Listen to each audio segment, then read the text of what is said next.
Share মার্কেটে এমন একটা বাস্তব সত্য কথা বলুন যার উপরে টোটাল শেয়ার মার্কেট দাঁড়িয়ে রয়েছে, আমাদের সফলতা দাঁড়িয়ে রয়েছে এবং আমরা এই পথ ধরে এগোলে পরেই তবেই কিন্তু প্রফিটেবল হতে পারবো। এমন প্রশ্ন যদি আপনারা আমাকে করেন তাহলে যে জিনিসটা আমি বলবো সেটি এই ভিডিওতে আমি আলোচনা করব। আমি সুররঞ্জন গঙ্গোপাধ্যায় আপনাদের সবাইকে স্বাগত জানাচ্ছি। চলুন ভিডিওটা শুরু করি। প্রশ্নটা আবার শুনুন। এখানে কোনো স্ট্র্যাটেজির কথা আমি বলছি না, স্ট্র্যাটেজির অনেক উপরের কথা এগুলো। সেটা হচ্ছে সাইকোলজির কথা, মোটিভেশনের কথা। একটা লোক, একজন ট্রেডার যখন মার্কেটে ট্রেডিং শুরু করেন তখন কোন জিনিসটাকে ফলো করলে পরে তিনি এখান থেকে অবশ্যই প্রফিটেবল হয়ে উঠবেন, এটিকে যদি একটি শব্দে বলতে হয় যে একটা প্রোফর্মা করে দেন। এখানে স্ট্র্যাটেজি নয়, এখানে স্টপ লস কোথায় লাগাবো নয়, কোন ইন্ডিকেটর ব্যবহার করবে এটা নয়, আপনি এমন একটা জিনিস বলুন যেটাকে আমাকে ফলো করতেই হবে। অর্থাৎ ট্রেডিংয়ের প্রথম লক্ষ্য কি হওয়া উচিত? আমাদের প্রত্যেকেরই ধারণা যে ট্রেডিংয়ের প্রথম লক্ষ্য হচ্ছে প্রফিটেবল হওয়া। একদম ভুল কথা। আপনারা কাগজে লিখে নেন, যেটা ভুল কথা। যারা যারা এই জিনিসটাকে ভাববেন যে প্রথম এবং প্রধান লক্ষ্য হচ্ছে আমার ইনকাম করা, প্রফিট ইনকাম করা, তারা ডুববেন। তারা এটা মাথাতেই রাখবেন না। সব থেকে প্রধান লক্ষ্য হচ্ছে এই মার্কেটে টিকে থাকা। এই মার্কেটে আপনাকে টিকে থাকতে হবে। আপনি পুরনো দিনের যদি ক্রিকেট খেলা দেখেন, টেস্ট ক্রিকেট দেখেন, টেস্ট ক্রিকেটার কখন রান করতে পারেন জানেন? যখন সেই আবহাওয়াটাকে আগে বুঝতে পারেন, পিচকে বুঝতে পারেন, বোলারদের ঘটনা বুঝতে পারেন, কেমন ধরনের বল সুইং হচ্ছে কি হচ্ছে না, স্পিন হচ্ছে কি হচ্ছে না, এনভায়রনমেন্টটা কেমন, হাওয়া কোন দিকে যাচ্ছে কেমন, ফিল্ডারদের বডি ল্যাঙ্গুয়েজ কেমন, এদের মনোবল কেমন, ইত্যাদি যখন ঘটনা সে বুঝতে পারে। কিন্তু এগুলো বুঝবে কখন? যখন সে ক্রিজে দাঁড়িয়ে থাকবে। ক্রিজে দাঁড়িয়ে থাকবে কখন? যখন তিনি সময় কাটাবেন, তিনি যখন ডিফেন্স করবেন, তিনি যখন ধীরে ধীরে খেলবেন। প্রথমে এসেই যদি তিনি মারতে যান তাহলে তার আউট নিশ্চিত। আগে তার পরিবেশটাকে তিনি বুঝুন, তবে তো তিনি রান করতে পারবেন। সেম ঘটনা হচ্ছে আমাদের ট্রেডিংয়ে, শেয়ার মার্কেটে। আপনি যদি রোজ ট্রেডিং করে, ইনভেস্টমেন্ট নয়, ট্রেডিং করে যদি ইনকাম করতে চান তাহলে আগে পিচটাকে বুঝতে হবে না আপনাকে, যে কেমন করে মার্কেট চলে, কেমন এর ঘটনা, এই সমস্ত কিছু আপনাকে বুঝতে হবে। আর বুঝতে গেলে পরে কি করতে হবে? আপনার ক্যাপিটাল থাকতে হবে।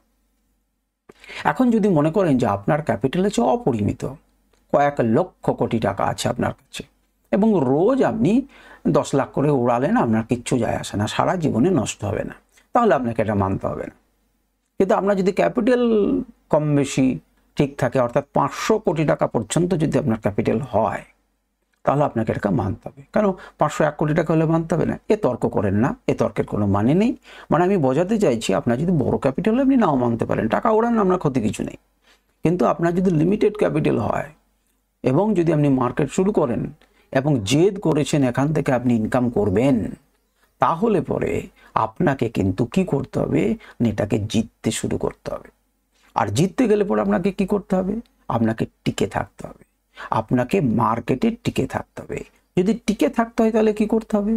তাহলে আপনাকে ক্যাপিটাল হারালে চলবে না। ক্যাপিটাল না হারালে কি করতে হবে? আপনাকে লস কম করতে হবে। লস কি করে কম করব? উপযুক্তভাবে শিখে স্টপ লস কম করে। তাহলে ধীরে ধীরে মার্কেটে যদি আপনি টিকে থাকেন, এটাই হচ্ছে আপনার প্রথম লক্ষ্য। এর পরের লক্ষ্যটা কি? এর পরের লক্ষ্যটা হচ্ছে প্রফিট। প্রফিট আসবে, কিন্তু প্রথমে আপনি টিকে থাকুন। ট্রেডিংয়ে, শেয়ার মার্কেটে প্রথম এবং প্রধান লক্ষ্য হচ্ছে আপনাকে টিকে থাকতে হবে। আপনি 3 বছর, 4 বছর, 5 বছর টিকে থাকুন।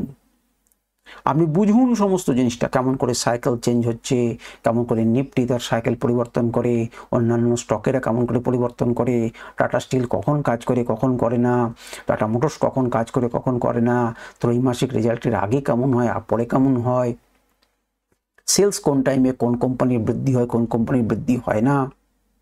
একটা কোম্পানি সবসময় হয়, যেমন মনে করুন আমি একটা মোমোর দোকান করলাম, মন্দির শুনবে, একটা মোমোর দোকান করলাম, সেখানে সারাদিনে 200টা লোক যাতায়াত করে, তাহলে আমার ম্যাক্সিমাম সেল হলে কত হবে? 200 প্লেট হবে, 200 লোকই কিনলো আমার।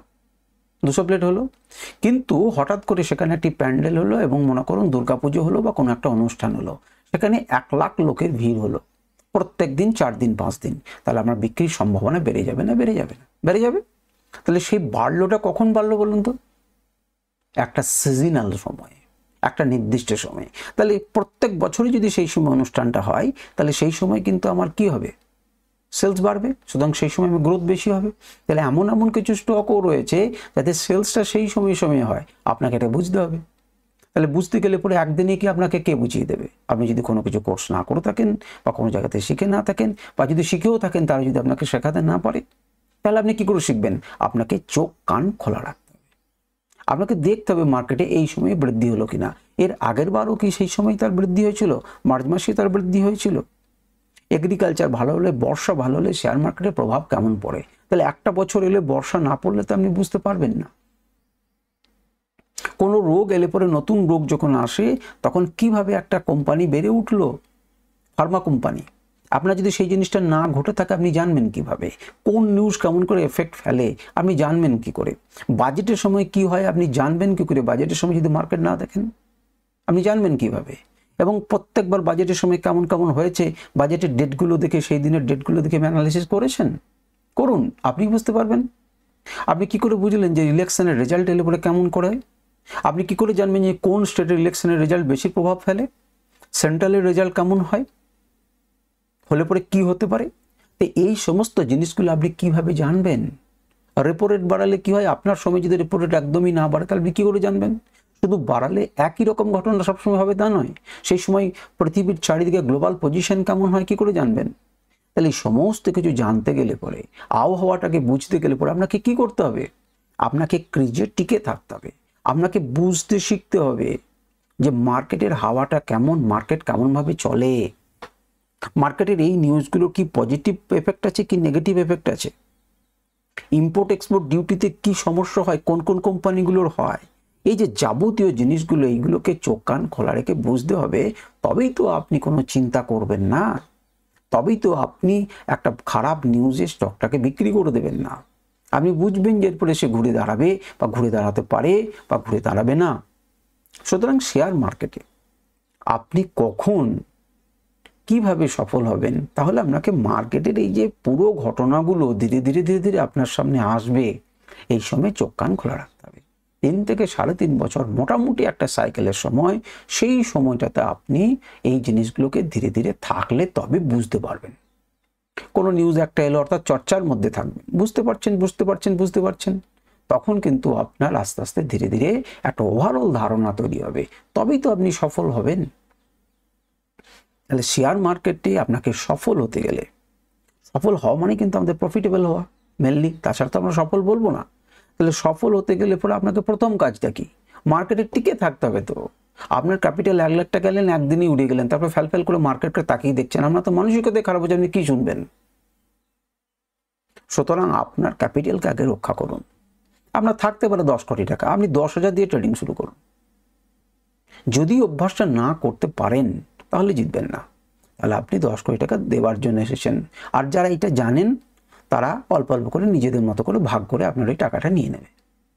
আপনি কি সেটা চান? চান না নিশ্চয়ই। তাহলে মার্কেটে টিকে থাকার চেষ্টা করুন, লোভ করবেন না, শিখুন এবং অল্প অল্প করে ট্রেডিংয়ে লাগান। আজকের ভিডিও পর্যন্তই, আশা করি আমাদের কাজে লাগবে এবং ভালো লেগেছে। নমস্কার, ধন্যবাদ।